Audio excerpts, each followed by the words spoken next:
¿Cómo estás? Buenas tardes. Buenas tardes, Nessa, ¿cómo está?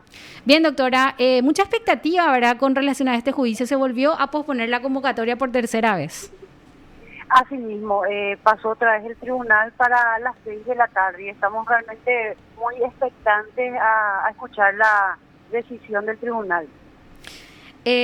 Otros juicios que te cupo también participar, doctora, ¿es normal esto que se vaya posponiendo horas más en la lectura de la sentencia? Y realmente, siendo muy objetivo, sí, por la alta complejidad del caso, ¿verdad? Y complejidad lo digo también resaltando el cúmulo de documentos y de información que se produjo en el juicio, ¿verdad? Imagínense que nosotros durante 2 meses estuvimos produciendo todas las pruebas y el tribunal toda esa información que lo hicimos en 2 meses lo tiene que hacer en horas, ¿verdad? Entonces es totalmente entendible un caso como esto que pueda estirarse en horas el análisis por parte del tribunal. Ujú. Doctora, lo que quería preguntarte es, usted pidió la pena de 15 años para Sí. RGD y también que cumpla prisión preventiva. ¿Qué pasa si él ya tiene 70 años? Sí, realmente hay una situación, pero eso lo tiene que en todo caso, bueno, primero, antes que nada, ¿verdad? Antes que nada, Ujú. el tribunal tiene que tomar la decisión si se reúnen efectivamente conforme a nuestra pretensión los requisitos de la prisión preventiva, ¿verdad? Obviamente nosotros como parte proponemos, consideramos que se reúnen los elementos, ¿verdad? Ahora, para que el paso siguiente sería si el tribunal aceptase esa decisión. eh, es cierto, esta persona tiene 70 años y eso le permitiría, ¿verdad?, al tribunal disponer una medida, por ejemplo, domiciliaria, ¿verdad? Un arresto Pero con prisión domiciliario. preventiva. Claro, no es que Mm. deja de tener la medida cautelar, sino por las condiciones puede disponer que esa prisión preventiva lo haga en el domicilio, que es lo que se conoce como prisión domiciliaria, pero es una privación de libertad. Claro, que reemplaza a la prisión preventiva. Doctora, y usted decía la capacidad económica. ¿Hay indicios que podrían llevar a una hipótesis de que tanto él como su hijo se podrían fugar del país? Sí, justamente nosotros señalamos que, bueno, primero la misma norma señala como una posibilidad de peligro de fuga, antes que nada, la pena impuesta, ¿verdad? Y en consecuencia nosotros señalamos que atendiendo a la pena que nosotros solicitamos, más la capacidad económica que estas personas pueden tener, es que nosotros como parte tenemos la sospecha de que podrían ellos no someterse a la justicia, ¿verdad? Mm.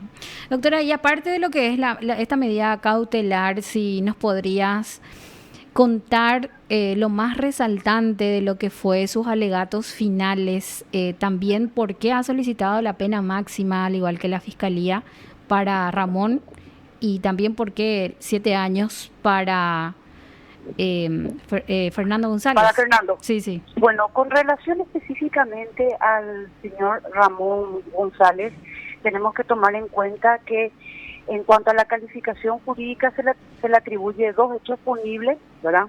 No solamente el de usura, sino también de lavado de dinero, lo cual de por sí eso permite, la ley permite que el marco punitivo sea mayor, ¿verdad? Sí. Eso uno. Segundo, las características y mismo el modo de operar que tuvo esta persona con respecto a sus víctimas. Eso es lo que nosotros tomamos en consideración, la codicia de esta persona, que para nosotros la querella quedó más que demostrado que todas estas operaciones realizadas por este señor en contra de sus víctimas lo hizo con una finalidad única, que es la codicia y la avaricia, y que eso a él, por supuesto, no le detenía realizar y vencer todos los tipos de obstáculos para conseguir lo que quería. Que justamente algo muy resaltante es ver de que él no se encargaba solamente de seguir exigiéndole a sus víctimas el pago de lo que él le prestaba y inclusive pagándole más, igual le seguía exigiendo con estos cheques que la gente le entregaba supuestamente como garantía. Sino cuando la persona se negaba a seguir pagándole, ya sea porque la víctima consideró que ya la abonó todo, como es el caso de mi cliente, el arquitecto Mendoza Yampey, donde ya le había pagado todo, Sí. le pedía que le devuelva los cheques que le había entregado en garantía, y el señor Ramón le seguía exigiendo que le siga pagando. Y ante esa negativa, ¿qué era lo que hacía? No se quedaba contento y conforme el señor Ramón González Láez y le denunciaba tanto a mi cliente como en muchos casos que se demostraron en el juicio, los denunciaba por supuesta estafa, lo cual vimos en muchos de los casos que se produjeron en el juicio. Se ordenaron detenciones, se le aplicaron medidas a estas personas a sabiendas de que, o sea, por parte del señor Ramón, ¿verdad?, de que era el origen de esos cheques realmente era de un crédito, ¿verdad?, usurario. Entonces uno ve la intensidad de esta persona criminal en la comisión de sus hechos. Y Sí, eso es lo que doctora, para la eso me llamó mucho la atención también en sus alegatos finales cuando usted hablaba de la intensidad criminal y citaba que sí, él también exigía este pago, estando imputado y estando en la cárcel. Ramón González Dar seguía exigiendo el pago así de esos mismo. intereses elevados.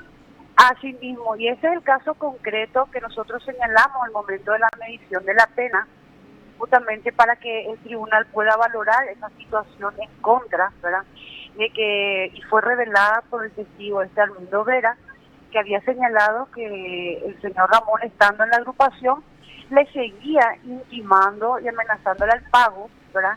Inclusive el señor Armindo tuvo que ir hasta la agrupación para ir a abonarle, ¿verdad? Eso, más también sumado la gravedad del daño ocasionado a mi víctima, ¿verdad? Entonces, todas esas situaciones fueron valoradas por esta querella, que es lo que le justificó pedir la pena máxima para el señor Ramón. Ahora, Doctora, sí, ¿por qué a sabiendas, o sea, sus clientes, a sabiendas de que ya eran intereses muy elevados y que él estando imputado, igual él seguía pagándole, estando incluso en la cárcel? No podía no, evitar no, ya no, ese no, no, pago. no, no, el Ah, señor Armindo es un caso, es un testigo que vino a declarar. un testigo. No, sí, un testigo, un testigo. El caso del señor Armindo Vera es un Por testigo que miedo. vino a declarar, sí. Y el caso de mi, ¿cómo te voy Ujú. a decir?, de mi cliente, que es el arquitecto Julio Adolfo Mendoza Yampey, que es el representante de la empresa MIT, él ya le había abonado 7.000 millones más del valor de lo prestado, pero el señor Ramón tenía en su poder 41 cheques de mi cliente, que habían sido entregados varias veces, ¿cómo te iba a decir?, en carácter de garantía. Estos cheques no fueron devueltos por el señor Ramón. Mi cliente ya le dijo al señor Ramón, tal como lo señaló ante el tribunal, de que él ya no iba a seguir pagándole, ¿verdad?, porque ya había pagado más de 7 veces, más de 1.000 veces el valor del préstamo. Sin embargo, el señor Ramón no hizo caso omiso a ese pedido y terminó de los 41 cheques, ¿verdad?, 4 cheques por valor de 19.000 millones y algo, 4 cheques le ejecutó en lo civil, le embargó bienes a la empresa y no contento con eso, otra vez con los cheques restantes le denuncia por supuesta estafa a mi cliente. Esa es la situación concreta de mi cliente. Entonces, todo Gravísimo. eso sí, entonces, y esto pudimos ver, o sea, estas características de cómo operaba este señor, lo vimos en varios casos que fueron producidos y advertidos en este juicio, y es lo que a nosotros nos llevó con la convicción de solicitar de que el tribunal obviamente valore toda esta situación, estas circunstancias, y le imponga la pena máxima, ¿verdad? O sea, con relación al señor Ramón. Ahora con el señor Fernando, Fernando, que me había ¿cómo fue señalado. la actuación de él, o sea, la participación de él en todo este esquema donde estaba principalmente involucrado Ramón González Dar? ¿Cómo actuaba el Sí, hijo? nosotros en principio en la acusación, ¿verdad?, porque como ya había comentado, hubieron datos que surgieron en el desarrollo del juicio, que es lo que nos permitió y me llevó a mí como querella a solicitar al tribunal la remisión de los antecedentes del señor Fernando por el hecho punible de usura, ¿verdad? Ujú. Inicialmente, con la información que se contaba desde la investigación e inclusive cuando se inicia el juicio, es de que la participación concreta del señor Fernando era su, ¿cómo te decir? Su colaboración, no como participación, sino para que entienda la teleaudiencia, ¿verdad? Sí. En el lavado de dinero. Ustedes habrán visto o habrán escuchado que todas las cuentas con las cuales operaba el señor Ramón la tenía conjuntamente con Fernando y con la señora Delcia, su señora. Los CDA también están a nombre de los tres. Sí. ¿Qué es lo que ellos hacían cuando, para hablarte así sencillamente y también el público pueda comprender cómo se da la conducta del lavado? Estaba a nombre de los tres, toda la familia, Ramón, su Todas esposa y el hijo. Así mismo, todas las cuentas, todos los CDA que tenía este señor, ¿verdad? Que tiene este señor, perdón, dentro del sistema financiero paraguayo, ¿verdad? Sí. Que ellos hacían tanto para la apertura de sus cuentas como también para cualquier justificación que requiera el banco cuando estas personas superen su LOA, como se dice, ¿verdad? Que es su límite de operaciones. Ellos justificaron que los fondos depositados en sus cuentas provenían de las actividades inmobiliarias únicamente. Sin embargo, con toda esta investigación se pudo demostrar sin lugar a dudas de que lo obtenido por estos préstamos usurarios eran inyectados al sistema financiero, pero bajo el ropaje de que provenía supuestamente de su actividad inmobiliaria. Esa es la conducta concreta que se le atribuyó tanto al señor Ramón como también al señor Fernando. Y por eso es que también, doctora, usted pide que le investiguen a la esposa, que ella no está involucrada en esto. Así mismo, y por muchos datos que se fueron revelando durante el juicio. Pasó justamente, y me habían consultado respecto a eso. Bueno, primero te quiero comentar por qué 7 años y 5 meses, porque realmente el marco punitivo del lavado de dinero, ¿verdad? ¿Cuánto es la expectativa? Es de 5 años. Sí. 5 años. 5 años, ¿verdad? Solamente te permite el tipo penal elevarte a 10 años cuando vos te dedicas comercialmente a lavar dinero. Pero este no fue el caso, ¿verdad? Ellos lavaban producto de su usura, ¿verdad? Entonces, el marco punitivo máximo para el señor Fernando, en principio, es 5 años. No obstante, esta disimulación del origen real de los bienes es en cada banco que ellos operaban. Entonces son hechos de lavado independientes. Entonces vos tenés varios hechos de lavado. Eso técnica y jurídicamente se llama concurso real y conforme a una disposición del Código Penal nos permite elevar ese marco punitivo de 5 años. Esa es la razón por la cual nosotros solicitamos para Fernando 7 años y medio, porque para nosotros quedó evidenciado y demostrado, ¿verdad?, Sí. de que el señor Fernando cometió varios hechos de lavado de dinero. O sea, son varios hechos. Exactamente, así mismo. Doctora, pero la defensa dice que es una conducta de autolavado, porque en el momento en que ocurrieron los hechos, dice la defensa que no era punible el autolavado, o sea, que el objeto eran bienes de consumo. No es correcto. Obviamente, con todo el respeto que se merece el abogado de la defensa, que sabemos que cada uno de nosotros cumplimos con nuestro rol, ¿verdad?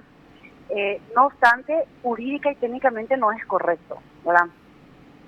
Primero, el autolavado, que es lo que quiere señalar para el señor Ramón. O sea, con palabras del ego, lo que quiere significar el abogado de la defensa es decir que la propia persona que comete el delito precedente no puede ser castigado también por lavado. Eso es básicamente lo que sostiene la defensa.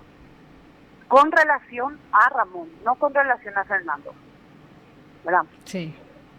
Y según la interpretación de la defensa es que con la última modificación que sufrió el artículo 196 en diciembre del 2019, que fue el paquete, como le conocen, de lavado, cuando se dio todo este tema de la evaluación del gafilat, realmente nunca se modificó esa parte.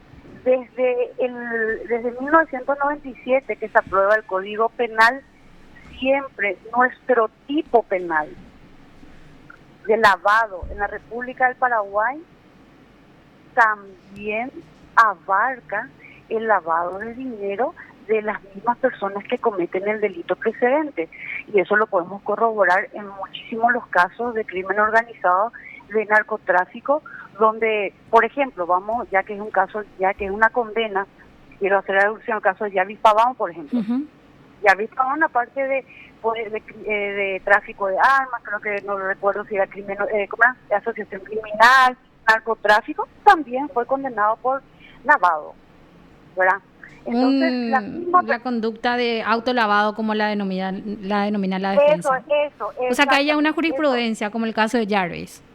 Sí, eso está en la norma. Lo que te digo concretamente, lo que se agrega en la modificación, y esa modificación se lo hizo en función a las recomendaciones del GAFI. Uno, incluir una conducta que se llama de conversión, ¿verdad? ¿Qué es eso, doctora? La otra, de conversión, no. La conducta de conversión, que no es nuestro caso, es, por ejemplo, te doy un dato sencillo, que realmente en lavado al mismo tiempo se pueden dar varias de esas mismas conductas previstas en el Código Penal. Por ejemplo, yo tengo 100 millones de guaraníes en billetes, ¿sí? Porque me fui y vendí droga. Y ese es el producto de la comercialización de las drogas. Entonces yo quiero meter al sistema financiero.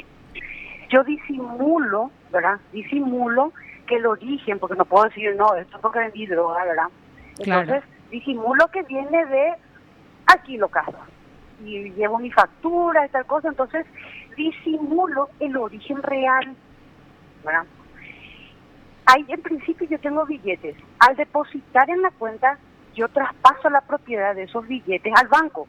Yo ya no tengo la propiedad de esos, sino que automáticamente se convierte en un derecho a crédito. Entonces ahí hay una conversión, a eso se refiere esa conducta. O sea, se agrega, pero el hecho de autolavado siempre fue punible. Siempre. Y lo que se agregó, como te digo específicamente, aparte de esa conducta que le mencioné, lo que se agregó fue como delito precedente, los delitos tributarios como precedente del lavado, pero con la aclaración de que solamente va a entrar como precedente el lavado cuando los delitos tributarios se cometen comercialmente. Y ahí es donde dice de que para el lavado de dinero, en caso de delitos tributarios, no se va a incluir el autolavado, por decirlo así. Entonces, obviamente, que no tiene nada que ver con la usura, no tiene nada que ver con nuestro caso. Pero obviamente nosotros entendemos, es una estrategia de la defensa, ¿verdad? Doctora, también se habla de la supuesta prescripción de la usura y que pasaron 5 años ya del momento de los hechos. Lo que ellos, para aclarar ese punto, ¿verdad? Realmente el caso de usura que se trae hoy a juicio, y se trajo hoy a juicio, es únicamente el caso de, como usura, ¿verdad? El caso de mi cliente, que es la empresa MIT, representada por el arquitecto Mendoza Yampey, ¿verdad? Lo que pasa es que también se le incluye como testigo, ¿verdad?, al señor Juan Planás, que también fue también víctima de usura, pero sí su caso de usura está prescrito. Pero la inclusión del señor Planás y del caso del señor Planás específicamente se incluye en el proceso porque el Ministerio Público, entre los agravantes de la usura, señala de que esta usura se cometía comercialmente. Entonces, para demostrar el Ministerio Público que el señor Ramón González realizaba la usura, la préstamo usurario comercialmente, es que se incluye ese caso. A ver, doctora, o sea, usted reconoce que el caso de su defendido ya prescribió en cuanto a la usura. No, mi caso no. El caso de Juan Planás. Juan Planás. Juan Planás. Pero es querellante también. No es querellante. Ah. Solamente la única querella es la nuestra, que es la del arquitecto Mendoza Yampey, que es el representante de la empresa MIT, que esa obviamente no está prescrita porque las operaciones se suscitaron en el 2016. Esas están totalmente vigentes. Se refiere al caso de Planás y ahí es donde yo entiendo se generó mucha confusión, ¿verdad? Sí, porque todo este tiempo se estuvo mencionando que los querellantes eran ambos. No. Julio Mendoza y Juan Planás. Solamente nosotros. Entonces, Juan Planás se utiliza, digamos, como un antecedente o para demostrar el modus operandi, la forma. Mostrar el modus operandi que este señor actuaba comercialmente y también sirve para demostrar el hecho antijurídico que requiere el lavado de dinero. Porque en el lavado de dinero pues yo tengo que demostrar que lo que estoy lavando proviene de una actividad ilícita. Sí. Entonces, necesariamente tengo que demostrar que lo que esas personas inyectaban al sistema financiero provenían de la usura.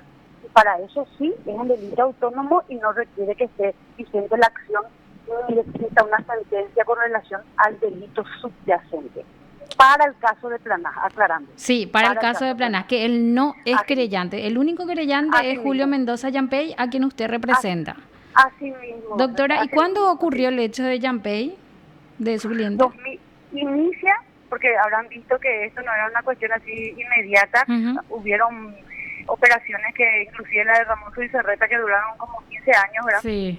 La de mi cliente específicamente se inicia en julio del 2016 hasta finales del 2017, que termina de pagarle mi cliente, como le dije, 7.000 millones más, porque lo prestado por el señor Ramón a mi cliente fueron, no te digo con precisión, ¿verdad? Pues no recuerdo ahora el monto exacto, pero es 15.000 millones y algo.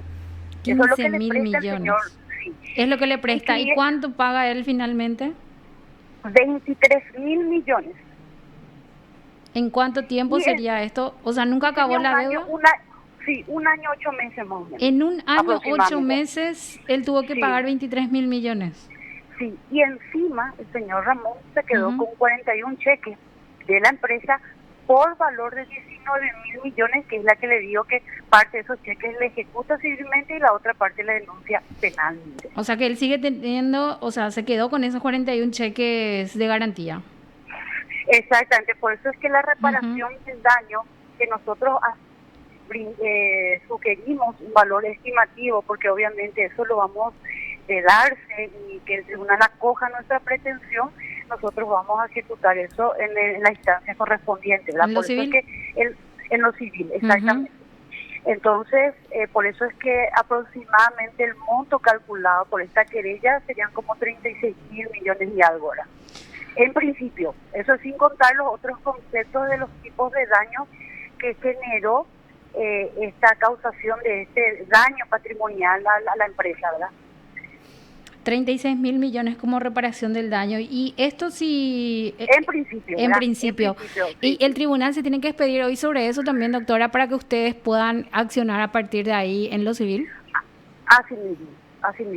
Va a servir como una prueba, un antecedente. Nosotros requerimos de la decisión de este tribunal para que después nosotros podamos seguir ejerciendo los derechos de mi víctima en las instancias procesales, ¿verdad? Correspondientes, que sería lo civil, ¿verdad? Perfecto.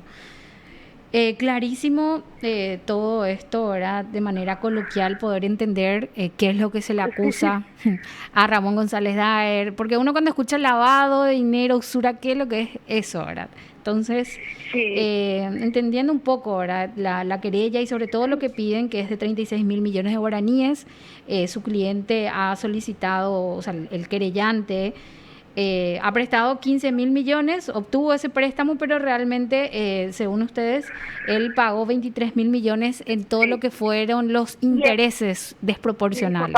sí, Sí, del exceso obtenido indebidamente, ¿verdad? Por claro. parte de este señor. Y esto está corroborado porque, eh, ¿Cómo porque corroboran? ¿cómo corroboramos? Porque toda la forma de instrumentalización de estas operaciones se lo hacía a través de cheques. Entonces eso está todo registrado en el sistema financiero. Entonces nosotros pudimos probar que efectivamente el señor Ramón le entregó esa suma, ¿verdad? En ese transcurso de tiempo de 15.000 millones, y pudimos también demostrar, no solamente con los extractos de los informes bancarios, sino también con la copia de los cheques, donde al reverso tienen los sellos del banco y el número de cuenta donde se depositan. Todas las cuentas que figuran en estos cheques emitidos por la empresa MIT están las cuentas del señor Ramón González, confirmadas en los extractos bancarios de las cuentas de estos señores. Así que tenemos más que confirmado que esos montos que nosotros señalamos efectivamente se dieron así. Clarísimo, doctora. Bueno, algo más que quieras agregar, ¿cuál es la expectativa de ustedes en todo esto? Muchas horas de espera y bueno, queda Sí, media hora para que nuevamente estén sentados ahí en la sala de juicios orales y aguardar lo que decía el tribunal. totalmente. Y nosotros confiados técnicamente, ¿verdad? Basándonos en las pruebas, ¿no? Una cuestión de, como dije inclusive en mi alegato inicial, de una íntima convicción, no porque creemos así personalmente, sino porque las pruebas lo dicen así. Estamos muy confiados en que el tribunal pueda acoger la pretensión propuesta por nuestra parte. Doctora, te liberamos y bueno, seguimos atentos a lo que resuelva el tribunal. Muchísimas gracias por atendernos.